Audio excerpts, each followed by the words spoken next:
গতকাল সব গুজারি গেছে, যারা এখানে ছিলেন রাত্রি জাগরণ করছেন, ভিতরে যতটুকু সম্ভব আমি রাত্রিতে জেগেছিলাম, আপনাদের সবার জন্য দোয়া করেছি।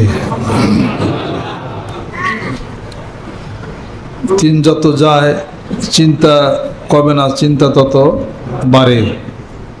দিন যত যায় একদিন করে যায়, আর একটি মানুষ কবরের দিকে এক পা করে আগাইয়া যায়। বলটা যখন গোলবারের কাছে যায়, বলের গতি তখন কমে না, বলের গতি তখন বাড়ে। এই জীবন যুদ্ধের বন্ধুর পথ, আঁকাবাঁকা পথ পারি হয়ে জীবনের অনেকটা সময়, অনেকটা দিন ক্ষণ অতিক্রম করলাম। সামনে হয়তোবা কার কতটুকু দিন আছে এটা আল্লাহই ভালো জানেন। বসে থাকার সময় নাই, কাজ করার সময়। বসে থাকার সময় আর শুয়ে থাকার সময় আর ঘুম আসার সময় একটা জায়গা আছে, সেখানে অনেক ঘুম আসা যাবে, সেটার নাম হলো কবর। কিন্তু এই কবরটা কারোর জন্যে আল কবর রাউজাতুম মিন রিয়াজিল জান্নাহ আও হুফরাতুম মিন হুফারিন নিরাহ, আগুনের একটা টুকরা হতে পারে আর জান্নাতের একটি খণ্ডও হতে পারে।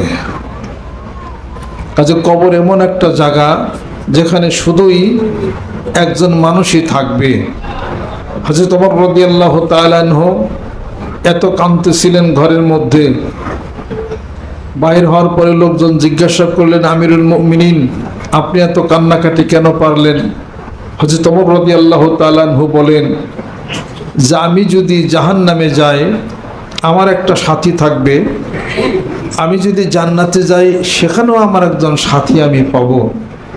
কিন্তু কবর এমন একটা ভয়ঙ্কর জায়গা যেখানে আমার কোনো সাথী নাই, আমি শুধুই একা, শুধুই একা। মানুষ থাকবে আর তার মালিক মহান মাবুদ থাকবে, প্রশ্ন করা হবে, তার উত্তর প্রদান করা হবে।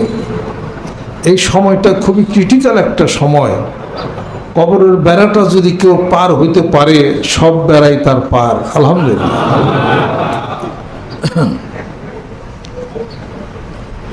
কবরে তিনটি প্রশ্ন করা হবে, মার রব্বুকা ওয়া মা দীনুকা ওয়া মান নাবিয়ুকা, তোমার রবকে, তোমার দিন কি, তোমার নবীকে। প্রায় ওয়াজে আমরা এটা বলে থাকি, মৃত্যুর কথা প্রত্যেক ওয়াজ বয়ানে বলতে হয়। এটা গদ বান্দা ওয়াজ না।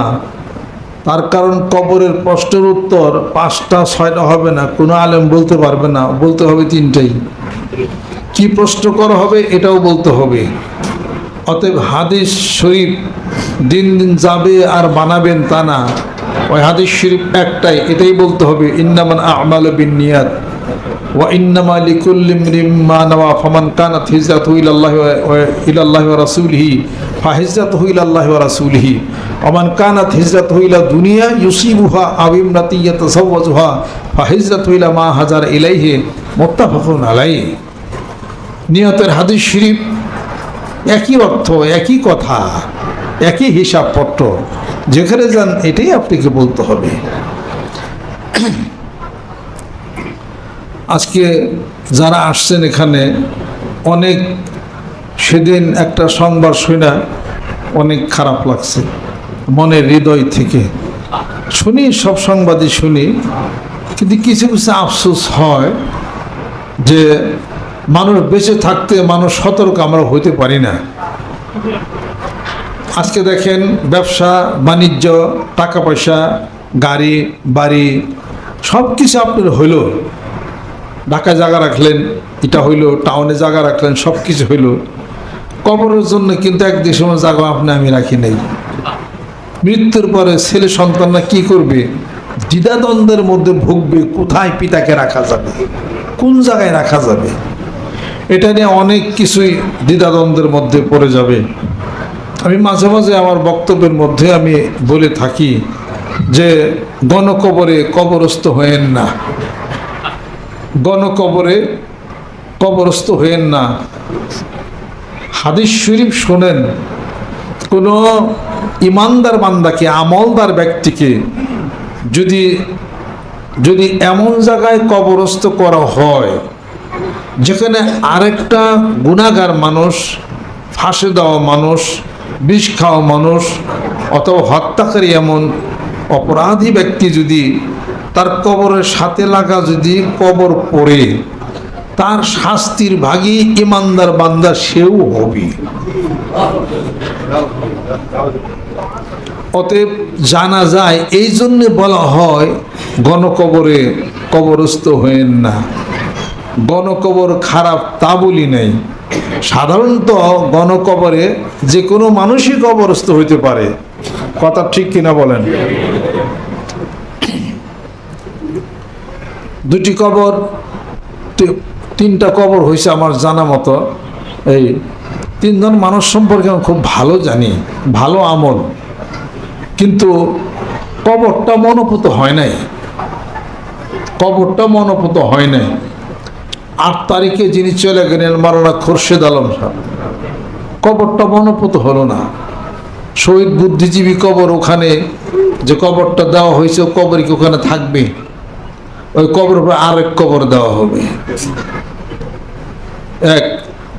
দ্বিতীয় নম্বর, আমাদের জাসিম আব্দুল সালাম সাহেব যেখানে কবরস্থ করা হয়েছে ওখানে আরেক কবর হবে। 3 নম্বর, বিআই সিদ্দিকী সাহেবের স্ত্রী যেখানে কবরস্থ করা হয়েছে ওখানে আরেক কবর হবে। অথচ 3 জন মানুষই তরিকার জন্য অনেক নিবেদিত প্রাণ, আমাদের ভালোবাসার মানুষ, এবং আমরা কামনা করি তার নিজস্ব একটা জায়গায় যদি সমাহিত হতেন তাহলে ওই কবরটা চিরদিনই ঠিক থাকতো। ছেলে সন্তান যা ওখানে জিয়ারত করতে পারতো, অনেক ভালো হতো সেটা। কথা ঠিক কিনা?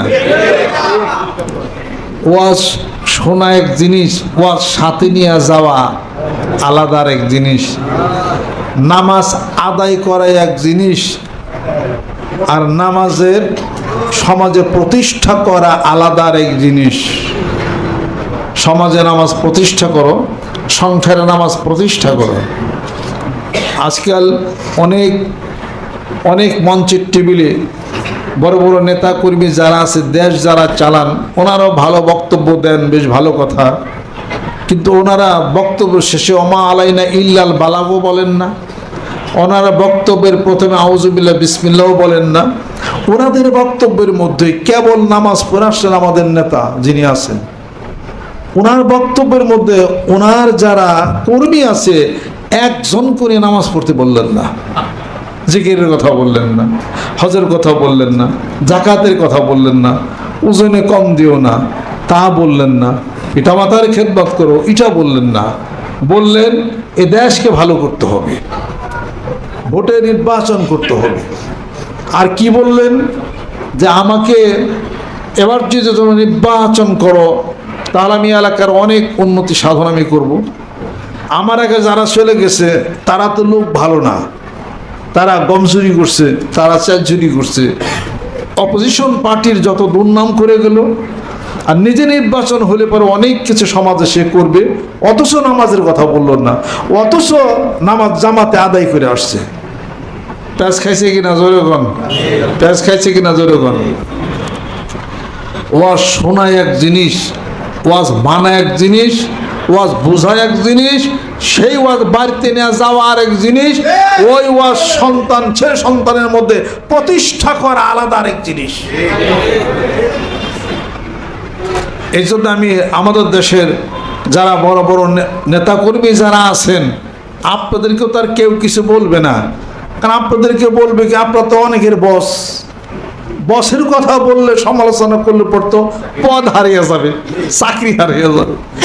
আমাদের তো কেউ বস নাই, আমরা বলতে পারি। যারা বয়ান বক্তৃতার মঞ্চের টেবিলের মধ্যে যারা বক্তব্য দেন, আউযুবিল্লাহ বিসমিল্লাহ কোন, আউযুবিল্লাহ বিসমিল্লাহ কইবেন না, তাহলে পরে কি হবে? দম্বরিদা, লেস কাটা হয়ে যাবে, বরকতহীন কিন্তু হয়ে যাবে এই বক্তব্য। মুসলমান হিসাবে বিসমিল্লাহির রহমানির রহিম পড়েন, আউযুবিল্লাহি মিনাশ শাইতানির রাজিম পড়েন, আউযুবিল্লাহি মিনাশ শাইতানির রাজিম বিসমিল্লাহির রহমানির রহিম পড়েন, একটা কোরআন শরীফ আয়াত বলেন। সকালে কোরআন শরীফ পড়ি, বিকালে কোরআন শরীফ পড়ি, বক্তৃতার মঞ্চে কোরআন শরীফ তেলাওয়াত কেন করেন না? এটা কেন বলেন না? গোটা বিশ্ব পৃথিবী যিনি চালাইলেন, মানব যিনি চালাইলেন, এই মানুষের এই গোটা বিশ্ব পৃথিবীর জন্য একটা কেতাব আছে, দ্য নোবেল আল কোরআন আল কারিম। সুবহানাল্লাহ। এই কোরআনুল কারিম হাতে নিলে, কোরআনুল কারিম জামাত ইসলামের, কোরআনুল কারিম বিএনপির, কোরআনুল কারিম আওয়ামী লীগের, কোরআনুল কারিম গোটা বিশ্ব পৃথিবীর মানুষের জন্য, কল্যাণের জন্য। সুবহানাল্লাহ। আর এই কোরআনুল কারিম তাদেরকে রাস্তা দেখাবে, হুদাল্লিল মুত্তাকিন আল্লাযীনা ইউমিনুনা বিল গায়ব ওয়া ইউকিমুনাস সালাতা ওয়া মিম্মা রাযাকনাহুম ইউনফিকুন। তাদেরকে কোরআনুল কারিম রাস্তা দেখাবে যারা নাকি মহান মাবুদকে ভয় করে, নামাজ প্রতিষ্ঠা করে, আল্লাহ যা রিজিক দিয়েছেন তার থেকে নেকের কাজে খরচ করে। যেরকম সুবহানাল্লাহ। লিতুখরিজান নাসা মিনাজ যুলুমাতি ইলান নূর। এই কোরআনুল কারীম নাযিল করেছেন আল্লাহ পাক তার রাসূলের উপরে, যাতে মানব সকলকে অন্ধকার থেকে আলোর দিকে নিয়ে যাবে। যেরকম সুবহানাল্লাহ। অতএব এই সমাজকে আলোর দিকে নিতে গেলে আপনি নেতৃত্ব দেন, কোরআনুল কারীম হাতে নেন। অথবা না নিতে পারলেও কোরআনুল কারিমের আয়াত বলেন। যেখানে কোরআন আছে সেখানে আলো আছে, যেখানে হাদিস শরীফ আছে ওখানে আলো আছে। যেরকম সুবহানাল্লাহ। বিসমিল্লাহির রহমানির রহিম। তার একটা বরকত বলে দেন। গাছ লাগানোর অভিযান করেন, বৃক্ষরোপণ অভিযান করেন, বৃক্ষ মেলা করেন। এই বৃক্ষরোপণ অভিযানের সবচেয়ে বড় অভিযান কে করেছিলেন আগে? মুহাম্মদ মুস্তাফা সাল্লাল্লাহু আলাইহি সাল্লাম। তিনি বলেছেন, মামিন মুসলিমিন ইয়াহরুসু হারসান ওয়া ইয়াগরুসু গারসান ইয়াকুলু মিনহু তারিউল বাহিমা ইল্লা কানাত বিহি সাদাকাতুল্লাহ। কোন মুসলমান একটা বৃক্ষ রোপণ করবে, সেই বৃক্ষ থেকে অন্য কোনো মানুষ কিছু উপকৃত হবে, ফল খাবে। বিজ্ঞান আবিষ্কার করছে ওই বৃক্ষ থেকে অক্সিজেন সাপ্লাই হবে, ওই অক্সিজেন মানুষে পাবে, এটাও উপকার আবিষ্কার হচ্ছে। যেরকম সুবহানাল্লাহ। এটা সৎকা হয়ে যাবে, মানবতার কাজ হবে। যেরকম সুবহানাল্লাহ। এখন থেকে ১৫০০ বছর আগে কে বলেছেন এই কথা? মুহাম্মদ সাল্লাল্লাহু আলাইহি সাল্লাম বলেছেন। আল্লাহ নবী সাল্লাল্লাহু আলাইহি সাল্লাম হাদিস শরীফের মধ্যে ইরশাদ করেন, তোমরা যদি নিশ্চিত জানো কিয়ামত প্রতিষ্ঠা হয়ে যাচ্ছে, আকাশ ভেঙে চুরমার হয়ে গেল, তখনও বসে থেকো না, একটা গাছ লাগাও। এ কথা আপনি নেতা কর্মী আপনি যদি কর্মীদেরকে বলতেন, তাদের ঈমান পুক্ত হইতো কিনা? তারা রাসূলকে বেশি মহব্বত করতো কিনা? হাদিস শরীফকে বেশি মানতো কিনা? যখন আপনি কিসের ওয়াজ করেন? আপনি ওয়াজ শেখে জায়গারা, আপনি ওয়াজ জানেন, আপনি বক্তৃতা জানেন না। তোমরা যত বড় বক্তৃতাই দেন, আল্লাহ বলেন আমার বক্তৃতার উপরে কোনো বক্তৃতা নাই, সেটা হলো আল কোরআনুল কারীম। আমি যা বক্তব্য দিছি, এ ভাষণ, এ কোরআনুল কারীম কালামুল্লাহ। কালামুল্লাহ অর্থ মানে আল্লাহর কালাম, আল্লাহর কথা, আল্লাহর বক্তব্য। এর স্বাদ হচ্ছে কোরআনুল কারীমের মধ্যে। যেরকম সুবহানাল্লাহ। এমন কোন মানুষ পৃথিবীর বুকে, জ্ঞানী গুণী মহাজন, যে কোনো লাইটের, কোনো দিকের, কোনো ইলম, কোনো জ্ঞান, কোনো তত্ত্ব, কোনো তথ্য, কোনো কিছু কোরআনুল কারীমের মধ্যে নাই। বুর্জ বলেন, টাওয়ার বলেন, টাওয়ার কাকে বলা হয়? বুর্জ কাকে বলা? ওয়াসসামা ইজাতিল বুরুজ। আল্লাহ পাক সূরা বুরুজের মধ্যে আল্লাহ পাক বলছেন, এই বিশাল বিশাল টাওয়ার খবর কোত্থেকে আসে? এটা কিসের টাওয়ার? এই বুর্জ সমৃদ্ধ আকাশের, অর্থাৎ এই বড় বড় নক্ষত্র রাজি দ্বারা সুসজ্জিত করেছেন আল্লাহ আকাশ। এই আকাশের কসম করে আমি বলি, সুবহানাল্লাহ।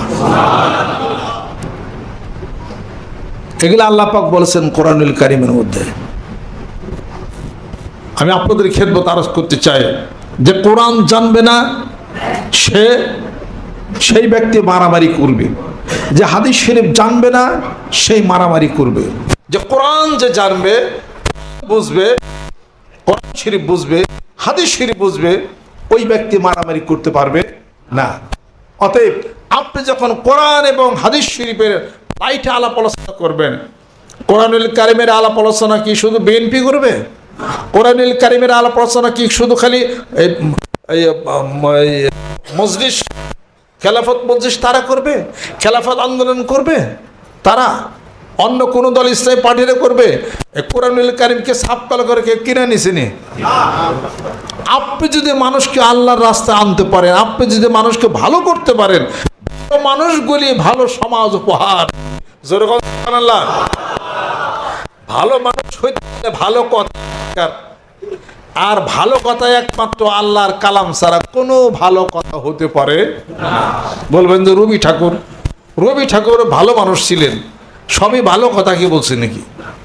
তার চিন্তা প্রসূত কত গল্প লিখছে, উপন্যাস লিখছে, আপনার বঙ্কিমের উপন্যাস লিখছে, সে লিখছে, তারপরে নজরুল ইসলাম সাহেব কত উপন্যাস, কত কিছু লিখছে, ইসলামী কিছু লিখছে, যেটা গ্রহণ করা যায়, গ্রহণ করা যাবে, সবই গ্রহণ করা যাবে, এটার তো কোনো অর্থ নাই। কথা ঠিক কিনা বলেন?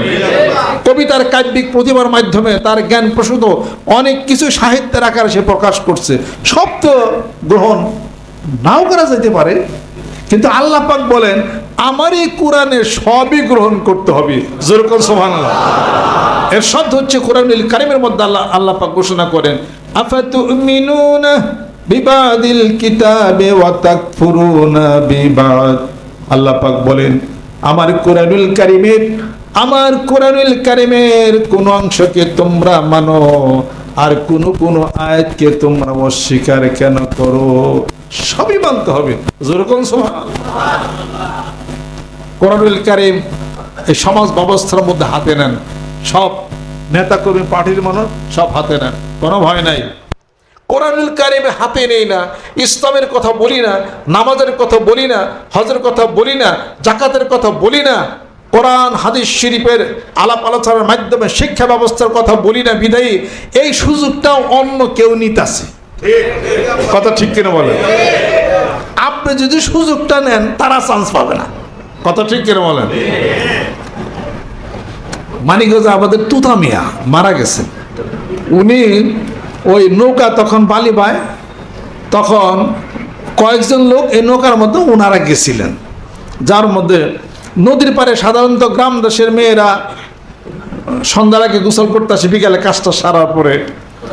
তো ওই নৌকার মধ্যে একটা ছেলে আছে, একটু দুষ্ট কিসিমের আর কি। তো নৌকা বাই যাইতেছে আর ওই মেয়েদের দিকে গোসল করতেছে, তাকাইছে আর একটু পানি বুনি আবার ছিটা দিছে।